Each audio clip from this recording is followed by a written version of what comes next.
સમાચાર અમદાવાદથી કે જ્યાં સુપરમાર્કેટ વિરુદ્ધ ગ્રાહકે સીએમઓ સુધી ફરિયાદ કરી છે। સુપરમાર્કેટ વિરુદ્ધ ગ્રાહકના ગંભીર આક્ષેપો, છાપેલી કિંમત અને ઓફર કિંમત કરતાં જુદા જ ભાવે બિલિંગ થતું હોવાનો આરોપ લગાવ્યો। ઓફર કિંમત 418 રૂપિયા લખેલી વસ્તુના ગ્રાહક પાસેથી 435 રૂપિયા વસૂલાયાનો દાવો કરવામાં આવ્યો। ફરિયાદ બાદ નવા બિલમાં 410 રૂપિયા કર્યાનો ગ્રાહકનો દાવો છે।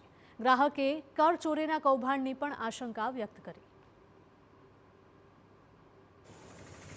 ત્યાંના મેનેજરને સંપર્ક કરતા ધ્યાન દોર્યું કે આમાં તમે 435 રૂપિયા મારી પાસેથી વસૂલી લીધેલ છે અને તમારી ઓફર કિંમત છે 418 જેવી કિંમત છે, જે ઘણી બધી વધારે છે અને આપ આ બાબતે મને યોગ્ય મારા જે વધારેના રૂપિયા છે એ પરત આપો।